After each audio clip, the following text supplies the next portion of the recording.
the importance of a hug, I can tell you that when I hug people, especially my young ones, I can feel their pain and I can take some of that pain off of them by a hug. The positive that I got from cancer was how valuable life is, how valuable time is, how valuable people are. Because one of the special things for healing the emotional side is laughter. Yeah. And I think that's something that we bring a lot into at Pickering. They come in tears, we turn the tears to smiles, and when they go out of that door, they go out with laughter. Hello. It's Nicole here, and it feels like it's been a bit of a long time, but here we are, and welcome to this week's episode of the Big Chat. And this is, as always, a very special one, but extra special because I'm going to be talking to someone very special to our town, and it's Polly. Polly from the Pickering Cancer Drop-in Centre has come to join us today. She's going to tell us about everything she's been up to, everything that she's doing, and there's a lot to cover. So, I'm not going to waste any more time talking, and I'm going to let her say hello to all of you. Hello, Polly. Hello, Nicole. Hello, everybody out there. I love all of you. You have all been so supportive of our charity. Oh. And I cannot tell you how much we love you as a community. All the businesses, you have meant so much to our charity that we set up. It was 2 years in the making and 17 years we've been working now. And the charity is run... it's our engine is love. Oh. And it's so important to people with cancer because having gone through it myself is when I discovered the missing link for the emotional side of cancer. There just wasn't the support out there.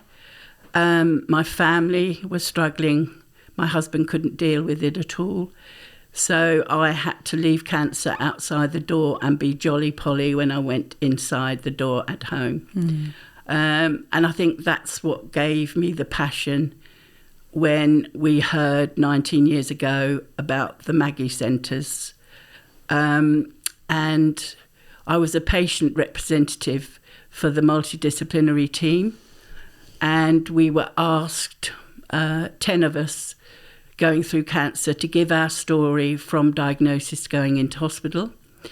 And we put together a video of each of our stories, all from different walks of life. And mine, being from working class, was different in the way that I didn't realise the effect cancer has on people. Not just the disease itself, but the financial side.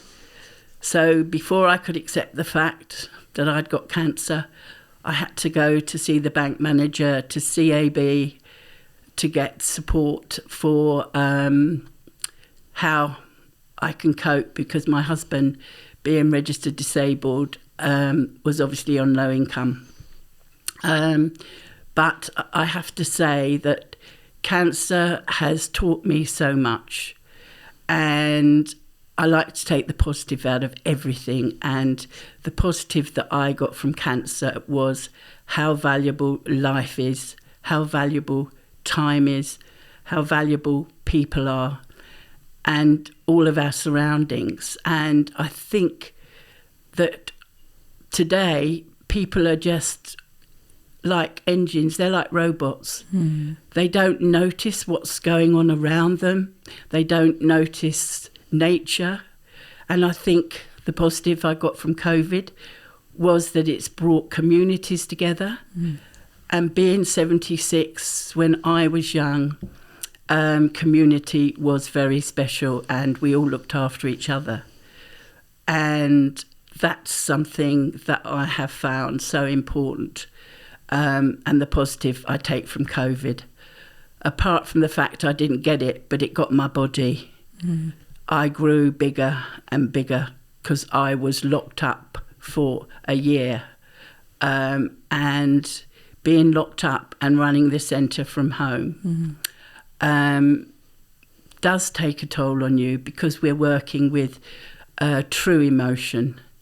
But the support and the love that Pickering and all of my volunteers have given throughout the last 2 years has been phenomenal.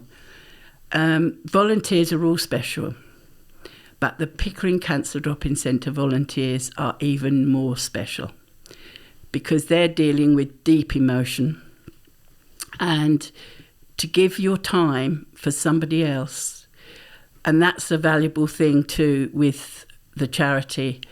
I refuse to pay anybody, and that's what makes us special, that for 17 years we have run with volunteers past and present that have given time free to show people that they do care and they're there, because it's not a paid job of work. And the payment that we get is the response and the words that get said to us from the people that come to us. I would never want to be paid to do the job of work that we're doing. It's so valuable. And we put together a card. Beautiful. Yeah, you've brought this in today. I love it. It's our aims, beautiful. values and principles, because people kept saying to us, well, what is the charity? What is it all about? So we put it all together in our own words, and we put the greatest gift is time. Love and hugs, so valuable. The importance of a hug. I can tell you that when I hug people, especially my young ones, I can feel their pain and I can take some of that pain off of them by a hug. Home is where the heart is, and our home that we managed to buy in the November just before we were closed down, I think is special because we're totally self-funding, and the only donations we get from the NHS are patients. But we're very happy. We're lucky that we don't have to turn anybody away, because we have volunteer therapists who also give all their services free. And so when they come to our centre, they don't have to worry about any financial problems at all. We set a Smile Fund up a few years ago because I struggled financially when I was going through it. And so I know the pain of not just having cancer itself, but the pain of keeping the family going together, and how you're going to pay the rent or the mortgage, how you're going to buy a school uniform. And Pickering's been lucky enough to have sponsors that so love us that they donate to our Smile Fund. And we do a lot of fundraising ourselves, and we have a lot of fun as well, because one of the special things for healing the emotional side is laughter. Yeah. And I think that's something that we bring a lot into at Pickering. It's not a gloomy place. The walls are pink, the carpet's red, and I call it my marshmallow home. Because even the men, when they come in, love it. Because I call it our hugging walls. Yeah. And as we know, the softness of colour. Colours are very special and very healing. So all of our therapy rooms have healing colours as well. And the whole ethos of our charity is to give people time, to give them love and give them support. And it's everything that they really need. And if they have trouble with the hospital, with the NHS, in appointments, or they're not hearing quickly, I will give the hospital a call and speak to the appropriate people. And I have to say, they are very good. They do help, and they do get onto the case straight away. Because waiting for appointments, waiting for answers and things is very stressful. But sometimes you do have to wait, because there's certain things that when a biopsy's been taken, there's a process that it has to go through, and people they're not always aware of that. So we can step in then, and they can come into us and have a hug and talk it all through with us. And they come in tears. We turn the tears to smiles. And when they go out of that door, they go out with laughter. And the amount of times that people have said, oh my goodness, I feel so much better now. And that's what Pickering does to people. It just lets them know that they can still smile. It is okay. And the value of life, sometimes when they're terminally ill, we help them to accept that fact, but life being so valuable, don't waste it, and we do a lot of charity events that are full of fun. And believe me, I don't care what I wear or what I dress up in. If it makes people laugh, and I've always been a clown. And the reason I was a clown was because when I was at school, and I want the children to listen to this because this was like 70 years ago, I was bullied. And I was bullied profusely. So in all those years ago, bullying went on. But we were of an era where you kept things to yourself. And you learnt to deal with it yourself. And I learnt to deal with the fact that people laughed at me. So I became a clown. So they laughed with me. And that's what helped me through life, seeing how valuable laughter is to people. And that bullies are sometimes very sad people. Yeah. So learn to understand why they're bullying, and it helps you recover yourself from being bullied. And that is something that I found, that a bully is an unhappy person. That's a huge thing, Polly, because personally myself, with my children, what I've been trying to teach them about bullying is that it comes from the sadness. Sometimes there may be things, it doesn't excuse behaviour, but it says more about them than it does about you, which is what you're saying. Yeah. And that's incredibly empathic of you, that you, even back all those years ago, you took that on board and you dealt with that way. Yeah. And you still managed to find joy, and probably sometimes at the expense of yourself, but then you made that into... I can relate to that. I can be a bit of a clown myself, and I certainly would much rather make people laugh than cry. Exactly. Take me back to that, because you're such a passionate person. You're, like I said when I met up with you recently at a charity event, we were thanking volunteers, weren't we, at Calvary Park, the TW local, to thank volunteers for all their help, and it was lovely to meet you in person finally. I've wanted to talk to you for such a long time. When my father had cancer, I desperately wanted him to come and see you. I really did. I'd see you all over the place. I'd see you popping up. And he had cancer for a long, long time, on and off his whole life. And he lived alone. And it was very hard for me, being the only person really down this end. My family lived away, that was having to support him, and all the things that go with that, like you say, the hospital appointments, the finances, just the strain. All my team experienced me having to sort of dash out the door at the last, and the emotional stress. But most of it was just him being on his own, and the sadness that he was feeling, and I couldn't be there for him all the time. I couldn't help him all the time. No. And I really wanted him to talk to people that could relate, because I could be his daughter, but I couldn't ultimately relate to what he was going through. I mean, that is such a gift that you offer people, that they can literally drop in and talk to you about anything and everything. Where was this? You talk about when it started 19 years ago, and you talk about you had cancer and your husband had cancer. When was the moment that you sort of knew that you really wanted to do something? Because you're obviously very strong. I think it was right at the beginning, when I used to go to the support groups at the hospital, and we used to have so much fun, and usually I was the clown, and I've always known the value of making people laugh, which, as I said, I learned at a young age. And also, I used to tell children, especially young girls, if they weren't the way that it says on social media they should look.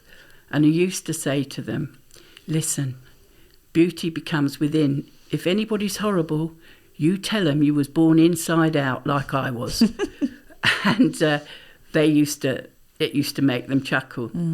But it's so true. Just because somebody appears beautiful on the outside does not mean to say that person is beautiful.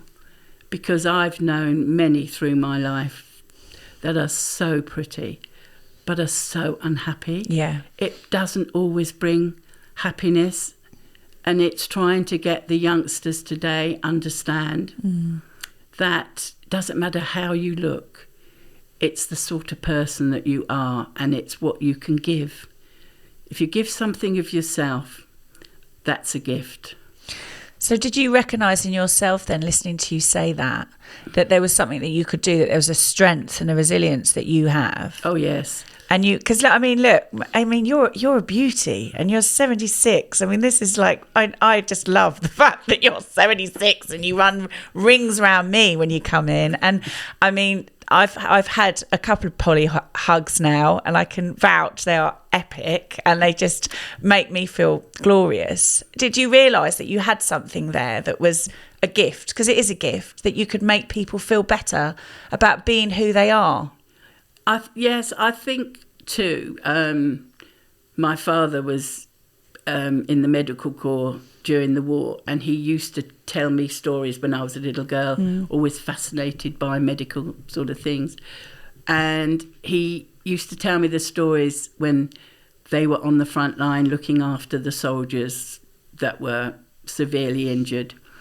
And the words that they used to, the last words that they used to say would be calling for their mum. And my father used to say he'd hold their hands and just talk, gently and lovingly to them, and how special that is. And I think it's having a family. We didn't have much money, but we had a lot of love. And I think growing up, when you're growing up with that love, my mother, her story would have made a beautiful Catherine Cookson film. She was such a character as well. And I think that's a lot of it was in my genes. But having cancer knocks you sideways. And I remember when they mentioned to me that that's what I'd got, I just turned to ice inside. It took me about a month to come to terms with it, but I had a long chat with myself one night. Night times were awful because the silence, the darkness, the little door in your head would open, and you'd question, where's this going to take me? And then I thought, right, well, it's not going to kill me. I'm definite about that. And I think that's when I learned, don't let the cancer control you. You control it, and keep your head and it's not easy. And a lot of people, when you're spoken to and they say, oh, stay positive. Really? You try when you're told it is very hard, but it's something that you have to learn yourself. Everybody is very different. Everybody takes that word differently as well. So we're working with a lot of different personalities within the charity. But when I did hear about these centres, I thought to myself, oh my goodness, this will be amazing. So we had the support of one of the consultants who, when I told them at one of the meetings that this is what we wanted to do, after we'd put a video together telling our stories, 10 of us, that this is what we wanted to do.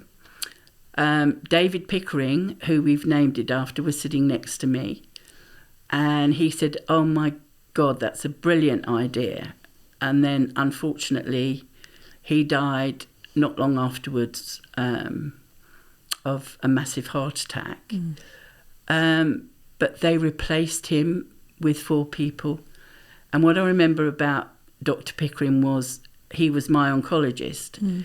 was how he made me laugh, because in the old days you had to be photographed, and when you've got a doctor and a nurse photographing your boobs, believe me, you have to take humour from that, because it is so personal, and lucky my personality could do that.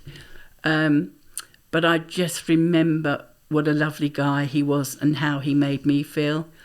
And then when, after I was told that I had the cancer, I went back into the cubicle on my own, and I'll never forget the nurse, Trudel, her name was, very unusual name. She came in and she looked at me and she said, "Polly, would you like a hug?" I said, "Yes, please." And I never forgot the hug.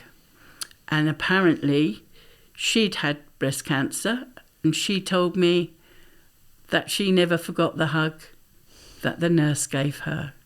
And I think that was when I realised how important a hug can be. There's hugs and there's hugs. And we've had a lot of people come into the centre that are not tactile and are not hugging people. They will sit bolt upright. But I can tell you, by the time I finish with them, they're jelly in my arms. And that is so important. And they realise then that their tenseness is not doing them any good. I think with experience of 17 years of looking after people so deeply, so emotionally, and we don't just talk about the cancer, it's really strange. And it's like I say to people when they come and sit on their own and talk to me, before they can go on then to have one of our counsellors and all the treatments, it's like putting a plunger in them and just sucking all the layers out of them that over the years they've pushed down inside because they haven't felt they wanted to talk about it. And sometimes we will lift the layers one at a time until you get to the top layer, which is the cancer itself. And that is something over the years that I have learnt is so important, is lifting all of the negative things that have happened in their life, and from childhood sometimes. And how at last, whether it's because I'm an old lady, a grandma figure, that they feel that they can do that with ease. But it's something that I'm just so pleased and thankful that I've been able to do it with so many people, because some of the things that they have kept inside them, my goodness, needed to be released. And I think that sometimes you can actually see why some of them have ended up with cancer, because as we know, stress can be a big force in cancer and heart disease. So I think with the centre, it's taught all of the volunteers and myself so much. It's been like a dictionary, that word. And it really just shows you how special that giving someone time and listening to them, and really listening to them, and not looking at the watch like a surgeon did to me when I wanted to talk. And obviously they're on a time scale, so I suppressed everything and pushed it down inside me. So everything that we've got in here, in our card, are all the things that we've experienced and are what we have found. And you see, with us, money is a means and not a motivator. And our finances, the reason we're lucky as a charity, we don't have to pay wages. And a lot of charities obviously do. So every penny raised for us, doesn't matter how small it is valuable, because all we have to raise the money for is to keep the centre running. Yeah. We're not a charity that is motivated in merchandise, because the importance of Pickering are the people that come through our door. Yeah. And that is the value and the energy that we save for merely that. And you've got so much energy and so much warmth. I mean, I saw you do a TEDx talk. I said to you that I saw you speak at TEDx a few years ago at the Assembly Halls, and was really moved by you then, because I think anyone that meets you, and certainly all your volunteers and your wonderful team of people that love and adore you, you're just so open, Polly. You're just, and I'm going to get emotional now. When you came in this morning, you said, just get emotional if you need to get emotional. You do. And that's important to let emotion out. Absolutely. It's so important to let the emotion go, because when you suppress it, it's, I'm looking at you, and just talking to you, Nicole, I'm releasing things. I know. What are you doing to me, Polly? No, but it's so valuable, darling. Yeah. And also the fact that people can see how it works. Yeah.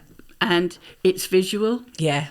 So it is so important. And I'm going to give you a blooming big hug in a minute. I like a hug. As you know, I like a hug. I think as well, what I wanted to ask you is, because I think what's interesting to me is that you're so open, and this must take its toll a little bit on you. Like, you've got such a big heart, because, sometimes it's, for some people, when we help other people, we find we suppress our own emotion and we sort of give it to everyone else, but we suppress our own. How have you dealt with that over the years? Because you must be handling a lot of other people's emotion and a lot of other people's energy, which is a beautiful thing. But it's sometimes your own emotion can take a back step on those things. Well, I'm sure you know what I'm talking about. I do know what you're talking about.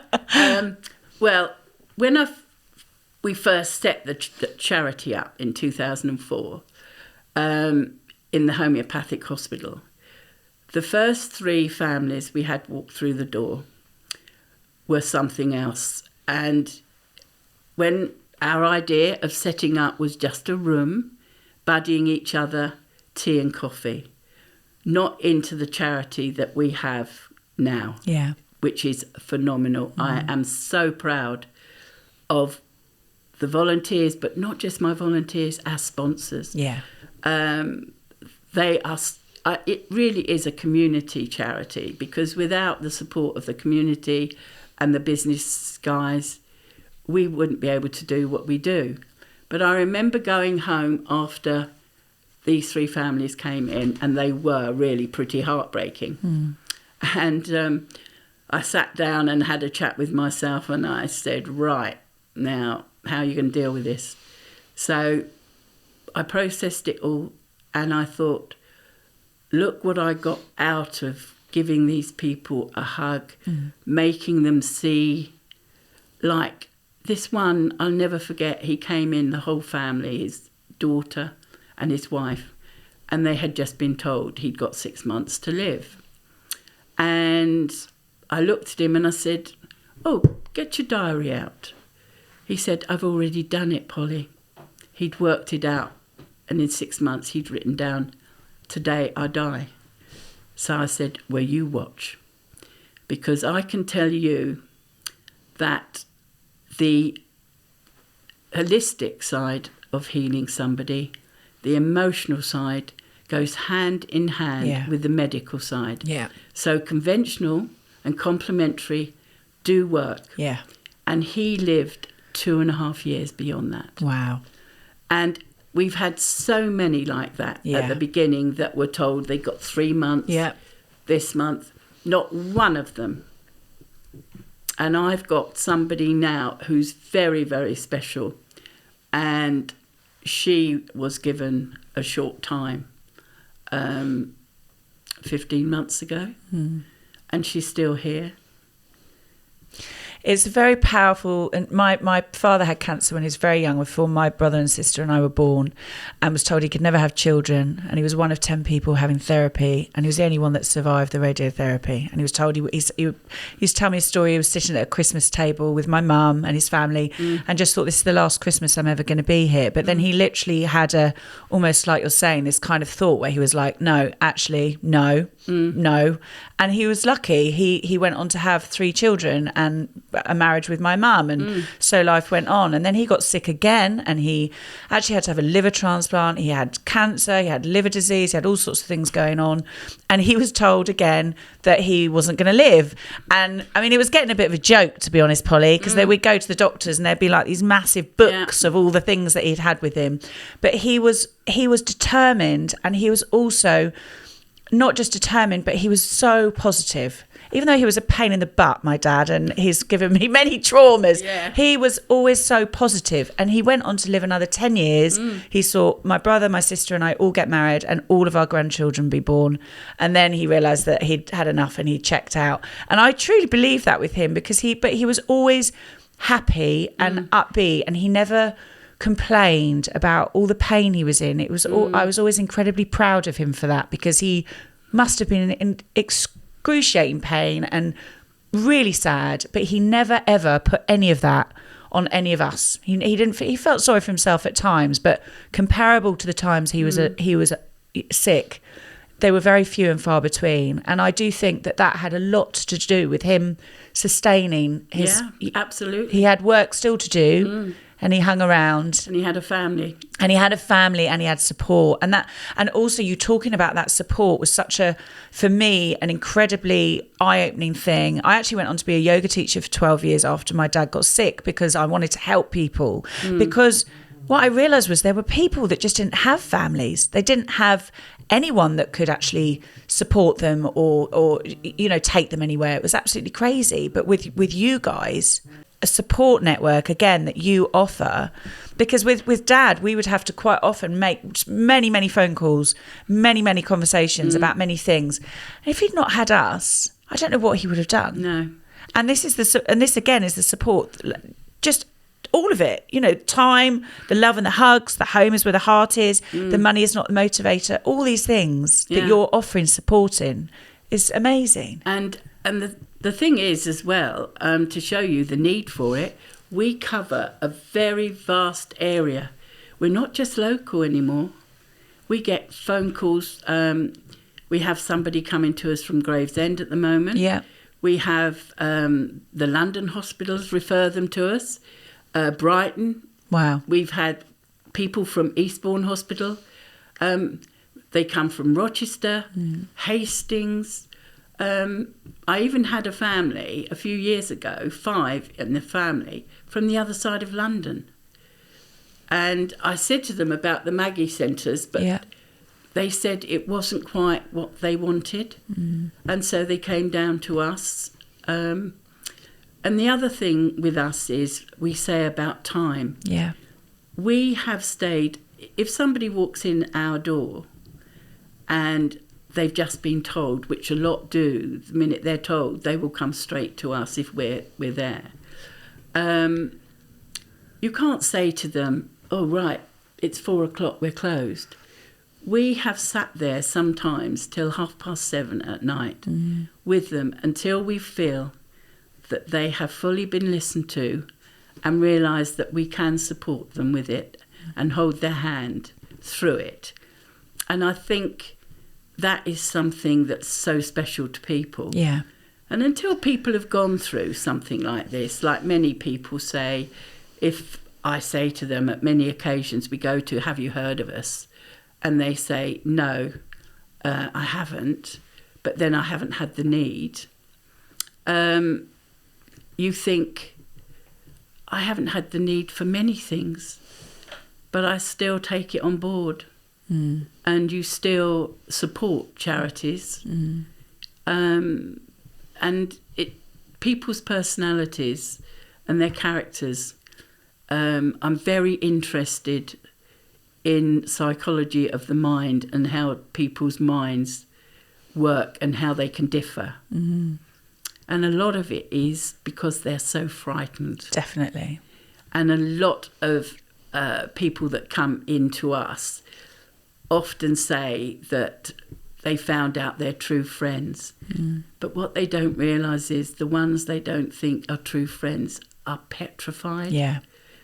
And we say to them, that's why we're there for close friends and family. Because boy, oh boy, they are affected. And I know that even more now because I lost my husband of cancer 8 years ago. I'm sorry. So I know both sides of the coin. Yeah. I've had it and also lost someone dear to me and watched him die slowly of cancer. So I have deep empathy with both sides of it now. And I think that is quite valuable for me in supporting people, because so many say about sympathy, it's not sympathy, and I can say, no, it isn't.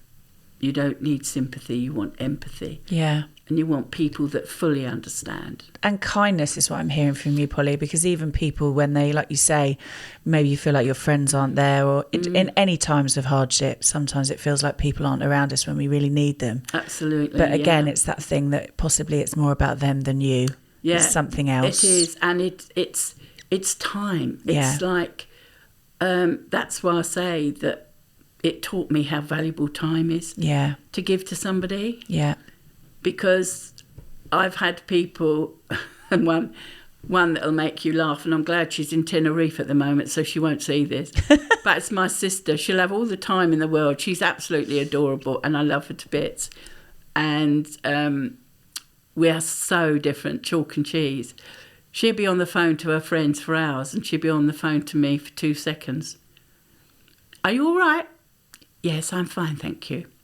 And bye, I'll call you later. And I always have a joke with Caroline about it. Who's hiding in a corner over there?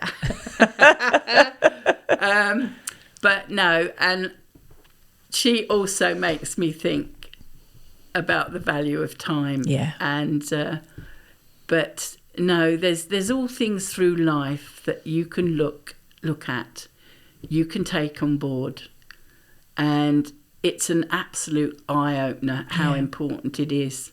And the passion for me, starting this up years ago, was I've been fundraising now for over 40 years. I started fundraising when my eldest son had, both my boys had their eardrums rebuilt at Great Ormond Street Hospital, and Daniel, my eldest son, was going there, and we were all asked as parents if we could raise some money, and it was the start of the Wishing Well appeal. And I thought, oh yeah, I'll have a go at this. And I got the yellow pages, and I rang jeweller up, I rang this one up, a holiday firm, and boy oh boy, here I am on the telephone, just a mum, giving a story and saying that my son is a patient at Great Ormond Street.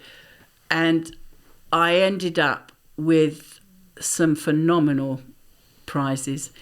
And I wanted to raise £250. That was my goal. And we ended up raising 2,750. And that was a lot of money in those days. Yes, I bet. And I can still see Mr. Evans, the surgeon, when my Daniel presented it to him. And he looked at it and he went to Dan, boy, that is a lot of money. And that's because you're passionate about what you're doing. And I think people can, you know, being involved in charity events myself, if you're passionate, people... They feel that passion, Polly. Well, I think I just love talking, though, Nicole. There's that as well. Yes, there is. My father said years ago, he said, if ever they had to transplant tongues, nobody'd ever cope with mine. So I think I might have been included in that conversation.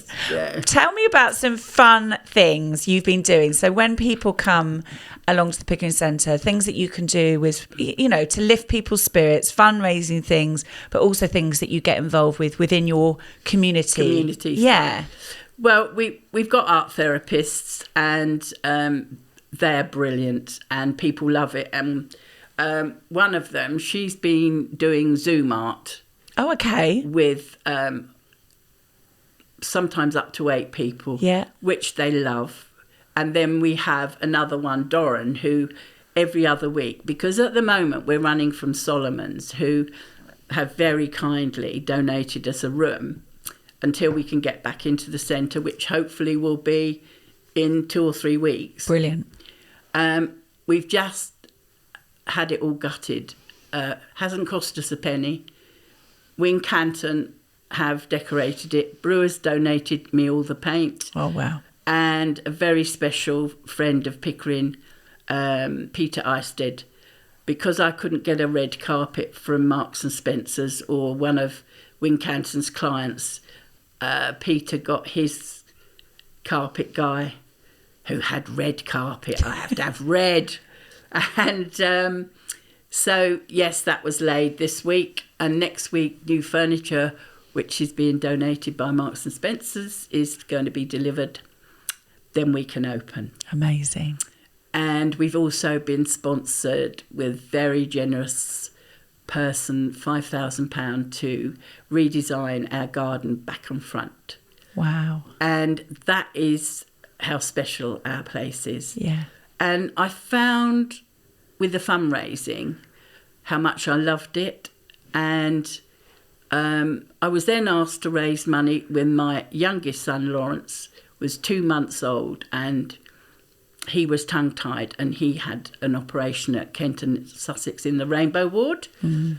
And this little ward orderly, she came over to me and she said, "Oh, you look like someone that'll help us raise some money for a laser." And I thought, right. So I rang Thames Television and asked them if they'd donate me the Bungles outfit from Rainbow. And they said, yes, I could have the old one.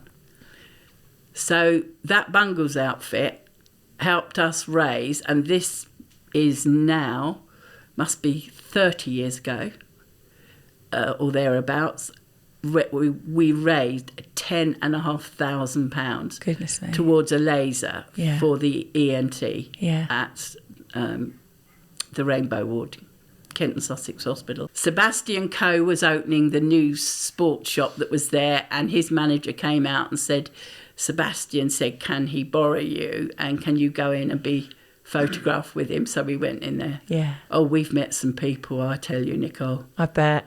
I've met the Queen. She's the only person that shut me up. I couldn't speak. She said to me, "Are you all right, my dear?"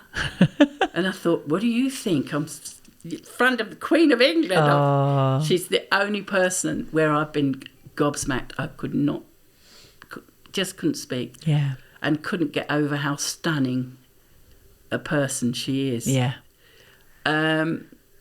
But no, getting back to the fundraising, see, this is what I do. I go off track. You're all right. Because there's so much to talk about. That's okay. But the fundraising side, I absolutely loved and raised quite a few pennies over the years for different things, and just absolutely loved it. And so that's when we were raising money for Pickering, because obviously you can't set a charity up without any money. And I was going through cancer at the same time as Gloria Honeyford's daughter, Karen. Mm. And I'd written to Gloria, and Karen had died. And they wrote back to me and said, why don't I put in for a donation from the Karen Keating Trust? Because Gloria said they were giving £1,000 out to local charities. Mm. Well, even Gloria was gobsmacked, because she tried to call me to tell me herself, bless her. They gave me £10,000. Wow. Which was a lot of money. Mm. And then Aero Dance chose us, our charity, and said to me, we'll raise at least £5,500. They raised us £11,500. Wow. And that was the time that Dame Kelly Holmes got the 2 gold medals. And that was the time that I got cancer on my other breast. So when I did a talk at Home and House School thanking them, I said, I actually feel like Kelly Holmes, and my 2 gold medals are here. Oh. And that's when Kelly and I became friends. Yeah. And she is now our patron. Which is amazing. For the centre. And she is a lovely, lovely person. And as you know, she's suffered with illness from depression and everything in her little life. And it just goes to show you that doesn't matter how special a person you are, mental illness can still affect you. Absolutely. And I think something with Pickering as well, we have become a bit like social services. Yeah. Where in the past we've dealt with mental illness, which we are still dealing with. Also, I know for a fact in 17 years I can say that we've saved 3 marriages. Because between partners, they don't always understand the behaviour of the partner with the cancer, or the person with the cancer doesn't understand the partner's behaviour. Yeah. And we were able to tell them why they were either too frightened to hold them, to touch them. And one of the most special stories, and I did ask this couple if they minded me talking about it when I did presentations.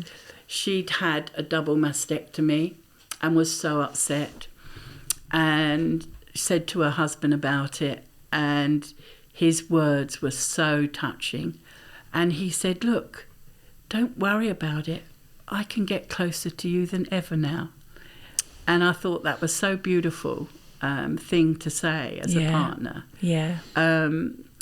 But it's all things like that over the years, the words. But I've had some stories with one of my young girls that we lost a few years ago, hugging me and whispering in my ear, Polly, I don't want to die. And things like that. And the reason we set up working in Calverley Park, because one of our youngsters that was ringing, because we were working from, Caroline and myself were working from home on telephones, 2 at a time sometimes going. And she said to me, Polly, I just want to see you and I want a hug. And she was terminally ill and she was very young. So Caroline and I decided we'd set up in Calverley Park. And we had 28 turn up at the first session. And my young girl, and this was during COVID, and that's how special our volunteers were working through it, putting their life on the line. And I took this youngster behind one of the trees there, and she got the hug she wanted. Because I can tell you now, Nicole, to give people hugs when they haven't got long left. Absolutely. It's something I feel strongly about. They could throw me in prison, they could do what they want, but I would not turn down anybody, doesn't matter what age, but especially youngsters, to give them that hug. It's incredibly moving talking to you, and like I said to you, we're gonna have at the soapbox next year. We're gonna have a big chat soapbox with big red lips. So what better way to we're going to let all the carts raise for their individual charities as well as the hospice, and we would love to support you next year. That would be wonderful. Because just hearing more about what you're doing and all the good work you do. I'm sorry it's taken so long for us to sit down and have this chat, but I'm excited for what we can do together in the future, because I think it's brilliant what you do. And thank you. I just love everything about you guys, and would love to get more involved in any way. If people want to find out more about you, it's not hard to find you, Polly. You're everywhere, which is great. But where's the best place for them to go? Is it best to go to the website, or to what's the best way for them to find you? The best way to find us is go to the website. Yeah. Or come and find us. Soon we'll be back in probably 3 weeks. Yeah. We'll be back at the centre in Monson Road. Amazing. And do you know what? My head must have shrunk. This is keep falling off. You look great. You look fabulous. Oh. So they can drop into the centre, Monson Road in Tunbridge Wells. Monson Road, or they can get my telephone number. Yeah. Which I don't know what it is. You can get the telephone number probably from the website. We might not put the telephone number out on this episode. I think you get enough calls as it is. You might need a little bit of a breather just for today. I do not mind how many I know people you don't. call us. I know you don't. Because every one of those calls is special, and we will find time for all of you. You're amazing, Polly. And our door will be open for you all soon. And we'll be back 4 days a week.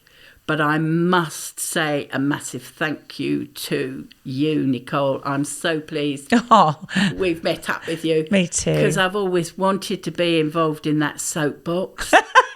You only had to say.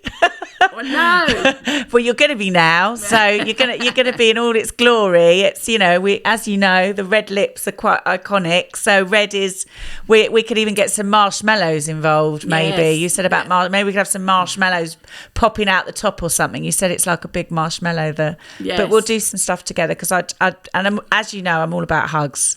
So from one hugger to another, thank you so much for coming in, and thank you so much for everything you do for everybody. Oh, thank you. And your wonderful team. I know how much they mean to you. And we could talk all day.